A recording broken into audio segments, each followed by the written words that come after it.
There are 500,000 surveillance cameras in the city of London, 2 million in the city of Shenzhen, China. And it's software that watches these monitors, looking for suspicious behavior, like a sudden grouping of 6 or more people. They can increasingly recognize us by the way we walk, by our facial features, and also they can identify people by race. So bots are really an unblinking eye, an ever-listening ear. And of course, they make key decisions about our lives based on our data.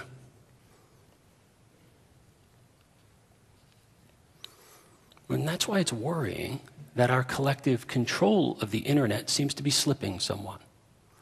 Now, this graph shows the growth of malware, that is botnets, in the last 2 years. Now, during this time, there was a concerted effort by government, universities, and private industry to contain this spread of botnets, that is, armies of zombie computers controlled by bots. And yet, during this time, these botnets spread 2,162%. And that's despite a concerted effort to stop them. So I would argue that we're in a Darwinian struggle with narrow AI. And that nature is currently selecting for bots and against humans. And one reason, efficiency. We're just not as efficient in a structured society as bots. It's partly due to a confluence of processing speed, storage space increase, the spread of the internet, and bandwidth has made this possible. And anytime you bring a human in to do a job, they bring a whole bunch of other stuff in with it, like emotions, philosophy, goals, which bots do not bring. So having a big brain, as we do, is no guarantee of success in nature. In fact, most organisms on Earth do not have a big brain and do quite fine. Parasites, for instance, don't even have a central nervous system, much less a brain, and they outnumber all other organisms on Earth 3-to-1.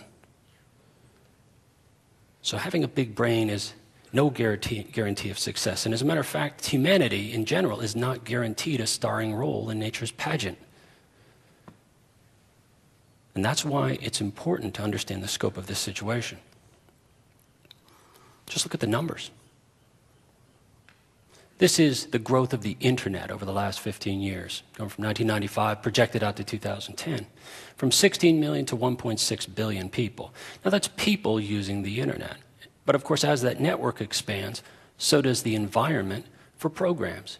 So this really isn't a perfect measure of the growth of the bot ecosystem.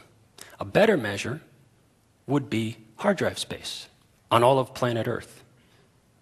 Fortunately, someone's keeping track of that as well. And in the next 5 years, it's projected to go up 1,000%. Pardon me, 1,000%, which is much steeper than the growth in human users. And we all know that our hard drives are expanding in size and memory, and that creates a vaster environment for bots to run in.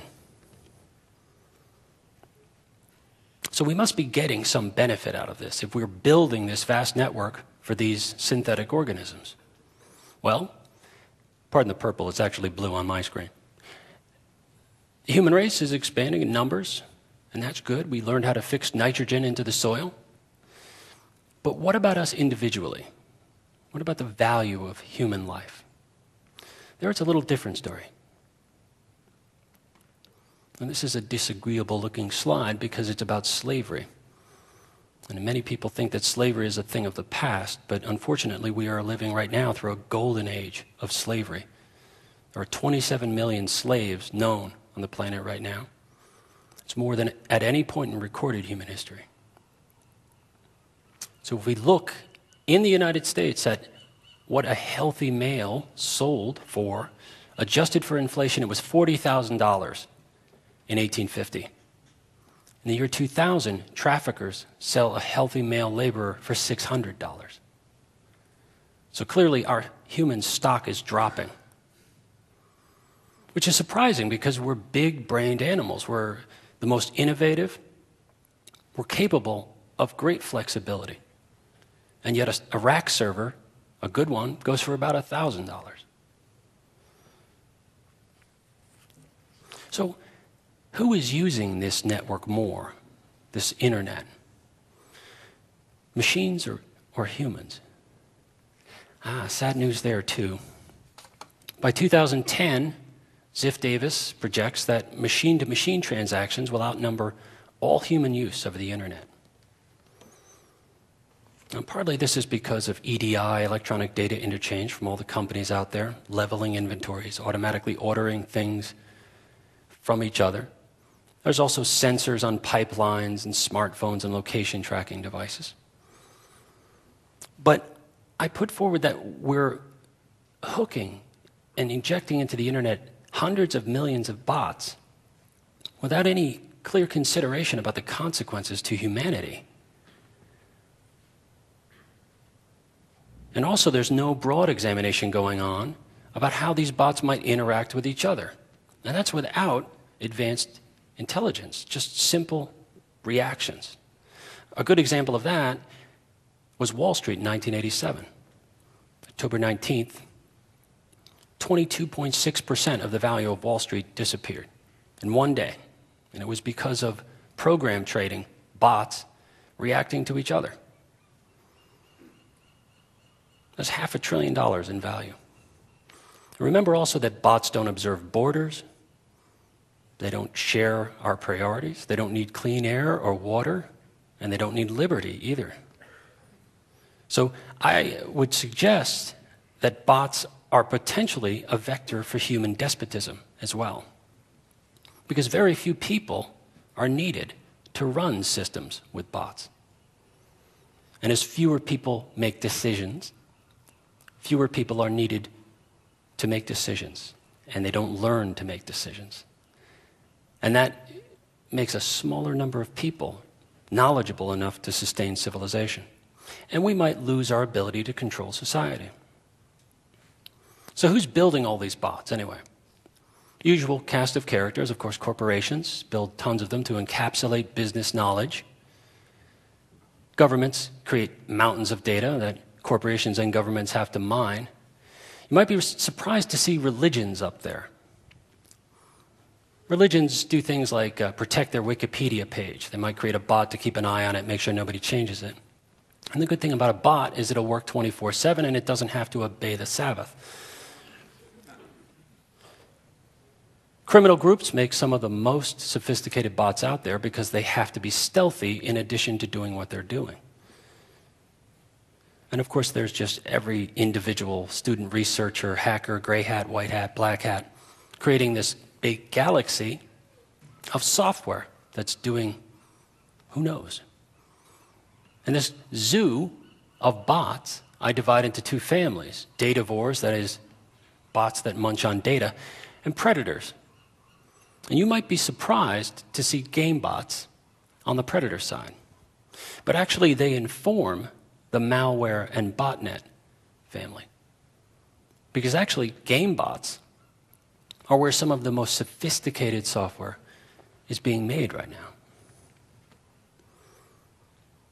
And games, online games in particular, reveal a lot about the future, I think, for social interactions, and especially about our interactions with bots, artificial life. So we have a lot to learn, actually, from games. I know it's shameless to use kittens, but I'm actually showing this to make a point. All juvenile mammals indulge in play. It's our way of probing new realities and of learning our place in them. And so I would argue that this is fundamentally the same thing as this.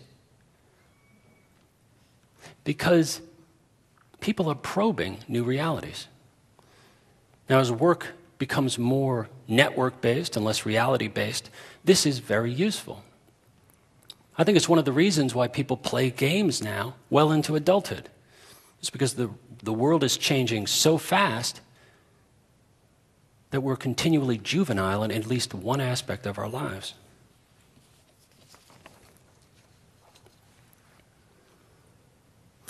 Games, online games in particular, are also where humans interact most visibly with artificial life forms, bots, because there are bots all over the place in online games.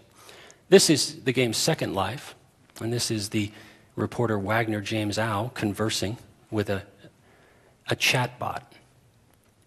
Now, the difference here is that this bot looks like a bot. The truth is, in most online games, bots look just like we do in games. That is, a 10-foot panther with twin scimitars. But they're indistinguishable from us visually. And the truth is, nobody knows how many... I know. Cover the children's eyes.